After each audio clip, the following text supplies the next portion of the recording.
Hello बच्चों, जिक knowledge में आपका बहुत बहुत स्वागत है। आज मैं आपके लिए acid base and salt chapter से बहुत ही इंपॉर्टेंट क्वेश्चन लेकर के आऊँ और क्वेश्चन को समझने के लिए कॉन्सेप्ट्स की ज़रूरत होती है और कॉन्सेप्ट्स को मैंने पहले के वीडियो में क्लियर किया है, जिनका लिंक डिस्क्रिप्शन में है। डिस्क्रिप्शन में जाइए और वहाँ पे जो लिंक है उन पर क्लिक करके हमारे पूरे सारे वीडियो देखिए, ताकि इस तरह के क्वेश्चंस को बहुत ही आसानी से सॉल्व किया जा सके।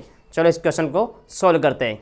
क्वेश्चन को सॉल्व करने के लिए क्वेश्चन को समझना बहुत ज़रूरी है। क्वेश्चन में क्या लिखा हुआ है? 5 सॉल्यूशंस। तो हमें 5 तरह के सॉल्यूशन दे रखे हैं, A, B, C, D, E। तो हमारे पास सॉल्यूशन आंसर में हमारा सॉल्यूशन कौन कौन सा हुआ? सॉल्यूशन दे दिया हमारे को A, B, C, D, E। ये हो गए हमारे solutions A, B, C, D, E। ये हमारे सॉल्यूशंस है। When tested with universal indicator क्या करते हैं?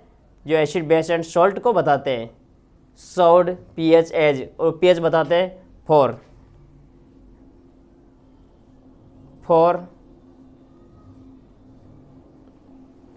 1 11 7 एंड 9 रेस्पेक्टिवली मतलब ये ए के सामने 4 आएगा। ए का pH कितना है? जो ए वाला सॉल्यूशन है इसका pH है 4, बी का कितना है 1, सी का कितना है 11, डी का कितना है 7 और ई का कितना है 9। ये इनके pH हमें क्वेश्चन में दे रखे हैं। विच सॉल्यूशन इज न्यूट्रल? अब इनमें से कौन सा सॉल्यूशन न्यूट्रल है? अब जिसका कॉन्सेप्ट क्लियर है वही बच्चा इन क्वेश्चंस को सॉल्व कर सकता है। जिनका कॉन्सेप्ट क्लियर नहीं है वो क्वेश्चन को सॉल्व नहीं कर सकता है। तो देखिए न्यूट्रल, अब न्यूट्रल होता है, अब मुझे तो पता है कितना होता है, 7 होता है। न्यूट्रल का pH कितना होता है? 7 होता है। तो 7 pH किसका है? इसका। तो हमारे पास ए वाले का, तो ये आंसर किसका हो गया? ए का। ये ए वाले का आंसर हो गया। जो डी वाला था किसका आंसर हो गया? डी, ए का डी हो गया। क्यों? क्योंकि 7 क्या है? न्यूट्रल है। उसके बाद स्ट्रांगली एल्किलिन। एल्किलिन कौन होता है? जो बेस होते हैं। कॉन्सेप्ट क्लियर होंगे तो उनके कोई दिक्कत नहीं आएगी कि एल्किलिन कौन होते हैं? बेस होते हैं। बेस का pH कितना होता है? जो एसिड होता है उसका pH कितना होता है? 0 to लेस देन 7। और बेस का कितना होता है? बेस का pH कितना होता है?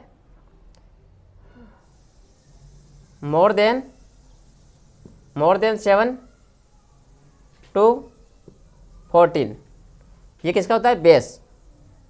और इनके बीच में आता है न्यूट्रल, जिसका pH होता है 7। तो यहाँ पर 7 दे रखा था, तो ये क्या था? न्यूट्रल था। उसके बाद स्ट्रांगली एल्किलिन, मतलब स्ट्रांगली एल्किलिन सबसे ज़्यादा इसमें। स्ट्रांगली एल्किलिन का मतलब है यहाँ पे सबसे ज़्यादा, मतलब बेस कौन है, मतलब स्ट्रांगली बेस कौन है?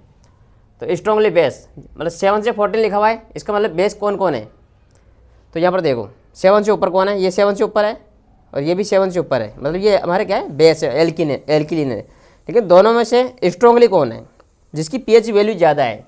अब बेस में क्या होता है? pH वैल्यू जिसकी ज़्यादा होती है वो क्या होता है? स्ट्रांगली बेस होता है।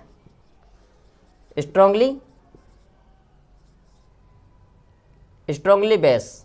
अब pH ज़्यादा किसका है? 11 है, तो स्ट्रांगली बेस ये है।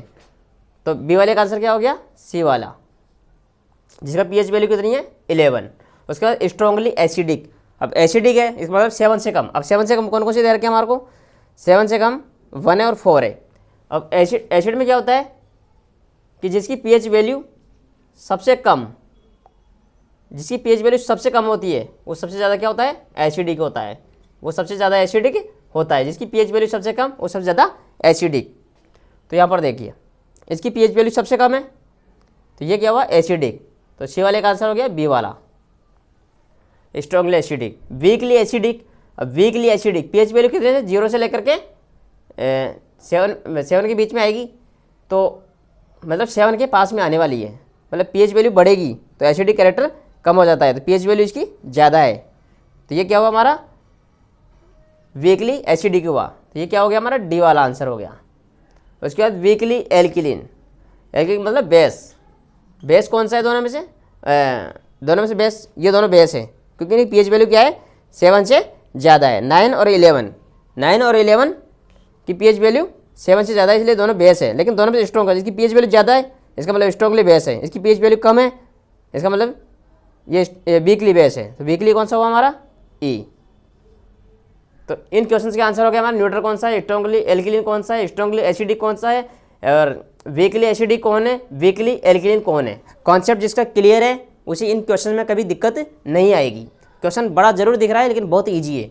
उसके बाद अरेंज, अब अरेंज करना है। Arrange the pH in increasing, अब increasing of hydrogen, increasing of hydrogen ion concentration. अब हाइड्रोजन आयन किसके अंदर ज़्यादा है? तो देखो हमारे पास सबसे पहले क्या आता है? एसिड आता है, एसिड के बाद न्यूट्रल आता है, और न्यूट्रल के बाद कौन आता है? बेस आता है। तो जब हम एसिड की तरफ चलेंगे तो H प्लस आयन की, H प्लस आयन क्या होते हैं? बढ़ते हैं, H प्लस आयन बढ़ते हैं, और पीएच वैल्यू कम होती है, पीएच वैल्यू कम होती है। तो हाइड्रोजन आयन किधर ज़्यादा है? जिधर पीएच वैल्यू कम है। तो अब सबसे पहले पीएच वैल्यू कम किसकी है? बी, मतलब जिसमें कितना पीएच वैल्यू 1 है। बी के बाद में कौन है? बी के ऊपर है 4, 4 पे कौन है? ए, इसकी पीएच वैल्यू है 4। ए के बाद में ये हो गया, उसके बाद बचा 7। डी पे कितना है? 7, डी पे हो गया 7। अब डी के बाद में कौन है? 9, ई, ए जिसकी पीएच वैल्यू कितनी है? ई की पीएच वैल्यू 9 है। उसके बाद ई के बाद में कौन है? कौन सा बच गया? 11 बच गया। सी, क्या बच गया? 11, सी वाला 11। अब सबसे ज़्यादा देखो पीएच वैल्यू सबसे कम, उसके अंदर हाइड्रोजन आयन सबसे ज़्यादा। तो पीएच वैल्यू सबसे कम इसकी है, तो इसके अंदर हाइड्रोजन आयन सबसे ज़्यादा है, फिर उससे ज़्यादा, उससे कम इसमें, फिर उससे कम इसमें, फिर सबसे कम इसमें।